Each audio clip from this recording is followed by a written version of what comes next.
プリビエートバーチャル革命家のネリーです。最近おすすめされて、今更ながらにガルパンを見たんですけど、戦車にはロマンが詰まってるってことを初めて知りました。ネリーは軍事オタクじゃないから、戦車に関しては、怖いとか、殺戮兵器だとか、恐ろしいとか、天安門事件怖いみたいなネガティブなイメージしかなかったんですけど、ガルパンを見て、戦車も人が作り、人が乗るものであることが分かり、そこにある歴史や戦術、登場人物の戦車に対する思いを見て、戦車を面白いなと感じるようになりました。で、なんとこんな時に、戦車をテーマにした大ヒット作のロシア映画がやってるではないか。これはもうね、見るしかない。というわけで見てしまいました。テクリッツ・チキリー。去年公開されて、ロシア映画史上最大のヒット作となった作品です。一言で言うとね、こんなに痛快な戦争映画があってたまるかという感じ。もちろん戦争の映画なので悲惨な描写もあるんですけど、それ以上に全体を通してアドレナリンが止まらない、そんな感じの映画です。タイトルのテクリッツ・チキリーというのは、第二次世界大戦に大活躍したソ連の戦車です。舞台は独ソ戦の戦線上。主人公のソ連軍士官、イーブシキンは孤立無援の中、たった1台の戦車と4人の仲間たちと共にドイツ軍の大軍に挑むことになります。てかね、この映画マジで初めから終わりまで、ね、孤立無援。マジの孤立無援。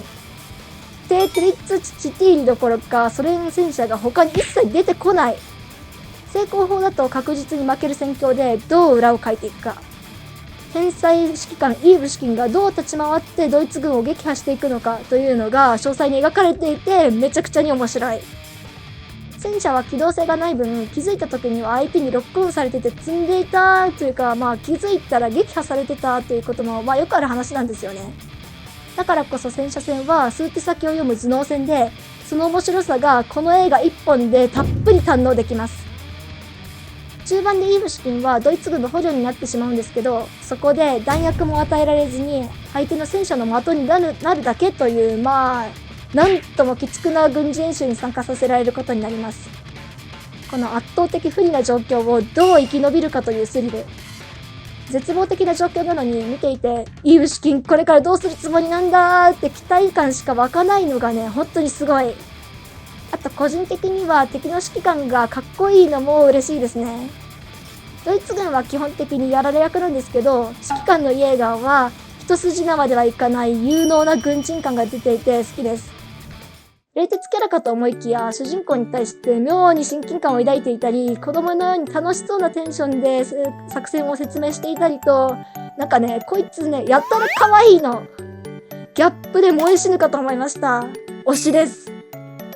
第二次世界大戦では敵同士となったソ連とドイツですけど、実は戦艦機には秘密裏に軍事協定を結んでいて、共同で戦車を開発したり、軍事演習をしていたりするんですよね。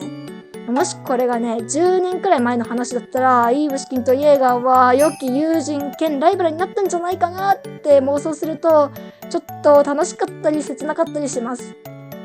てかね、イーブシキンで検索すると、イエーガーとのカップリングばっかり出てきても、マジで笑いました。そうだよね。みんな見たいよね。ネリーはイーブシキンとイエーガーが一生平和な日常を過ごしているイフストーリーが見たいですね。戦勝国なのにやたらと主人公が死んでしまうなど悲壮なことで有名なロシアの戦争映画ですけど、最近はちょっと傾向が変わってきてるのかなということを思いました。なぜロシアの戦争映画で主人公がやたら戦死するのかというと、ソ連は第二次世界大戦で2000万人以上死者を出しており、特に従軍世代の男子は 2-3% しか生き残れなかったとも言われているくらい苛烈な戦争だったからです。ソ連時代の映画は大祖国戦争の英雄を賛美しつつ、主人公が戦死する切ないストーリーのものが多かったけど、最近は従軍世代も去ってその枠にとらわれない作品も多くなってきてるのかなということを思いました。それがいいことなのかどうかはわからないけど、とにかくティートリッツ・チティーリは素晴らしい作品でした。戦車に少しでも興味のある人は一度は見るべき。なくても十分に面白い。自信を持っておすすめできます。ちょっとネリが見るのが遅かったので、もう上映終わっちゃってる映画館もあるんですけど、まだ上映してるところや、これから上映開始ってところもあるので、時間があったら、ぜひ劇場で見てほしい一作です。では今回の動画はここまで。また次回の動画でお会いしましょう。またねー。バイバーイ。